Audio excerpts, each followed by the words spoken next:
Hello दोस्तों, कैसे हैं आप सब। उम्मीद करता हूँ आप सब अच्छे होंगे। शुरू करते इसी के साथ आज एक और सच्ची भूतिया घटना और कहानी को। इससे पहले अगर आप इस कहानी का आनंद लेना चाहते हैं तो इसे अंत तक जरूर देखें बिना स्किप कर। इस कहानी का नाम है भूतिया अस्पताल। सबसे डरावनी भूतिया कहानी। हिंदी में भूतों की कहानियां कल्पना के आधार पर लिखी जाती है, लेकिन कल्पना भी कुछ वास्तविकता से अभिप्रेरित हो। भूतिया अस्पताल एक ऐसी मां की कहानी है जिसके दुखों के सैलाब ने कई माताओं की गोद को खतरे में डाल दिया।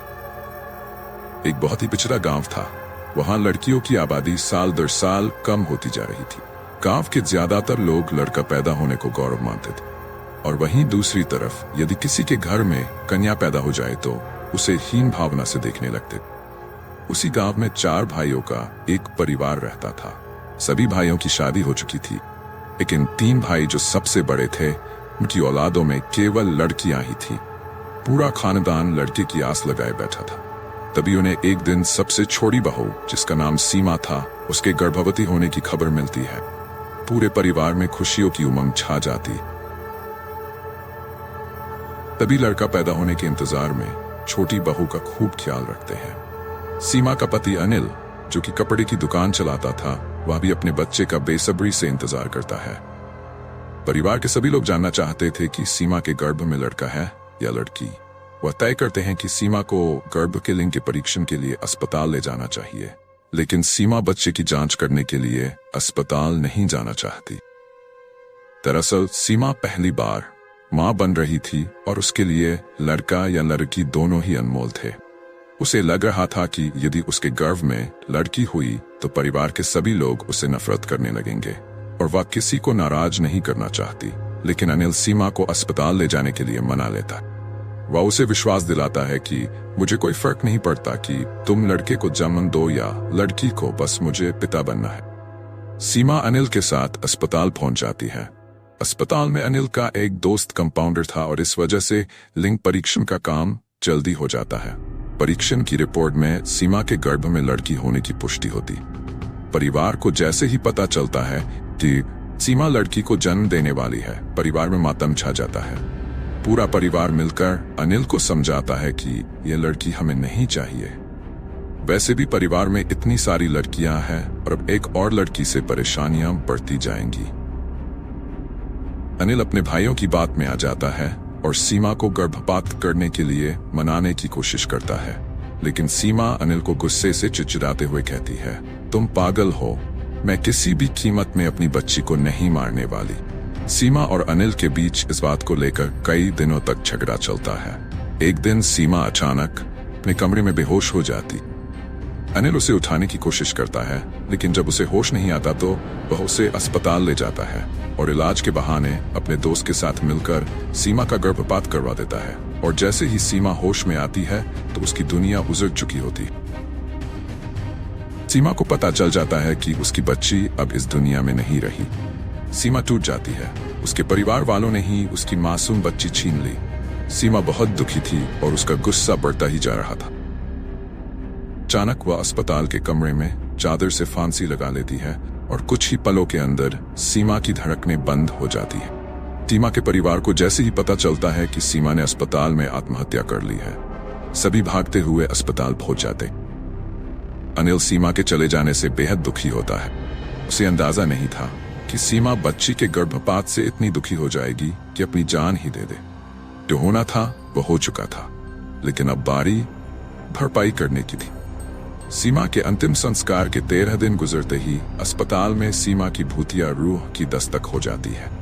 डिलीवरी वार्ड में भर्ती सभी बच्चे अचानक अपने अपने बिस्तर से नीचे गिरने लगते हैं। लोगों को समझ में नहीं आता कि एक साथ सभी बच्चे नीचे कैसे गिर गए।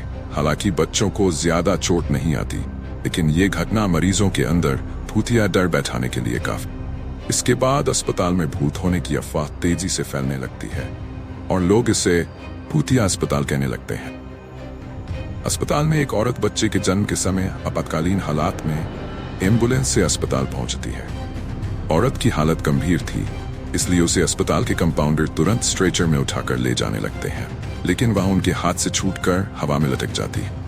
उसे ऊपर लटका दे वहां मौजूद सभी डर की वजह से इधर उधर भागने लगते हैं और कुछ ही समय में वह ऊपर से नीचे गिरती है और उसे सर में जोरदार चोट लग जाती है, जिससे उसकी जान चली जाती। एक माँ सीमा के गुस्से की भेंट चढ़ चुकी थी।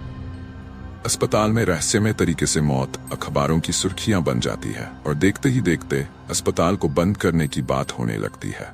लेकिन शहर में इससे बड़ा अस्पताल दूसरा कोई नहीं था। इस अस्पताल को शहर की जीवन रेखा कहा जाता। लेकिन भूतिया अस्पताल अब केवल अफवाहों तक ही सीमित नहीं था। इस बात को वास्तविक आधार मिल चुका था और अब लोगों को पूरा यकीन था कि अस्पताल में कोई न कोई भूत तो जरूर है, क्योंकि कई हादसे निरंतर हो रहे। अस्पताल प्रबंधन मुद्दे को गंभीरता से लेते हुए अस्पताल में झाड़ फूंक करने के लिए एक बहुत प्रतिष्ठित ओझा को बुलाते हैं। ओझा अस्पताल के कमरे में मंत्रों से सिद्ध किया हुआ नींबू रखकर सीमा की रूह का पता लगा लेता है। देखते ही देखते नींबू का कलर सुर्ख लाल हो जाता है। उस कमरे में मौजूद अस्पताल के कर्मचारी एक दूसरे का मुंह देखने लगते हैं। ओझा अस्पताल के कर्मचारियों से कहता है कि इस अस्पताल में एक दुखियारी मां की आत्मा है जिसके बच्चे का गर्भपात किया गया था, इसलिए वह इस अस्पताल में किसी को भी मां नहीं बनने देना चाहती। अस्पताल प्रबंधन को सीमा के गर्भपात के बारे में कोई जानकारी नहीं थी, क्योंकि वह गर्भपात अनिल और उसके कंपाउंडर दोस्त ने गुप्त तरीके से किया था। सच्चाई का पता लगाने के लिए ओझा अपनी मंत्र शक्ति से सीमा की रूह को सबके सामने बुला लेता है। सीमा का भूतिया साया आते ही सभी चीजें इधर उधर बिखरने लगती। टेबल कुर्सियां पलट जाती है और अचानक वह कंपाउंडर जिसने सीमा का गर्भपात किया था अजीब हरकतें करने लगता है। उसके स्वर बदल जाते हैं। ओझा तुरंत उसे बालों को पकड़कर वहीं बैठने को कहा। दरअसल ओझा को पता चल चुका था कि सीमा की आत्मा कंपाउंडर के अंदर आ चुकी है। वह सीमा की रूह से पूछता है, बताओ किसने तुम्हारा गर्भपात किया था? हम उसे कानूनन सजा दिलवाएंगे, लेकिन तुम इन मासूम बच्चों की हत्या मत करो। तभी वह कंपाउंडर जिसके अंदर सीमा की रूह समाई हुई थी जोर जोर से अपना ही नाम लेकर चिल्लाता है, अजय और अनिल दोनों ने मेरी बच्ची की जिंदगी छीनी है, लेकिन उसके लिए मेरे ससुराल का पूरा परिवार भी जिम्मेदार है। जब तक इन सबको इनकी गुनाहों की सजा नहीं मिलेगी, तब तक मैं इस अस्पताल में किसी को भी चैन से नहीं जीने दूंगी। अस्पताल प्रबंधन अपने उस कंपाउंडर का सारा बयान रिकॉर्ड रहा था और इसी रिकॉर्डिंग के दौरान वह कंपाउंडर एक कैंची लेकर अपने गले में घुसेड़ देता है और तुरंत जमीन पर गिरकर तड़पने लगता है। ओझा भूतिया आत्मा का इतना विकराल रूप देखकर कुछ पल के लिए सहम जाता है। तभी अस्पताल के कर्मचारी कंपाउंडर को तुरंत उठाकर आपातकालीन कक्ष लाते हैं, लेकिन बदकिस्मती से वह अपनी मौत से लड़ने में असफल हो जाता। सीमा ने कंपाउंडर से तो अपना बदला लिया था, अब बारी थी अनिल और उसके परिवार की। कंपाउंडर की हत्या से मामला पुलिस के संज्ञान में आता है और एक के बाद एक कड़ी जुड़ाने के बाद पुलिस अनिल और उसके परिवार के सभी सदस्यों को सीमा के गर्भपात के जुर्म में गिरफ्तार कर लेती, जिससे कहीं न कहीं सीमा की आत्मा को थोड़ा शांति तो मिलती है और अस्पताल से सीमा की दहशत का साया गायब हो जाता है। और इसी के साथ ही भूतिया अस्पताल की हिंदी हॉरर स्टोरी समाप्त हो जाती। उम्मीद करता हूं ये कहानी आपने पूरी देखी होगी और इसे एंजॉय किया होगा। अगर आप इसी तरह की और भी कहानियों को देखना चाहते हैं तो हमारे चैनल को सब्सक्राइब जरूर करें और बेल आइकन पर जरूर क्लिक करें। ये हमारा एक नया चैनल है, हमें ज्यादा से ज्यादा सपोर्ट भी करें। मिलते हैं एक और नई कहानी के साथ। धन्यवाद।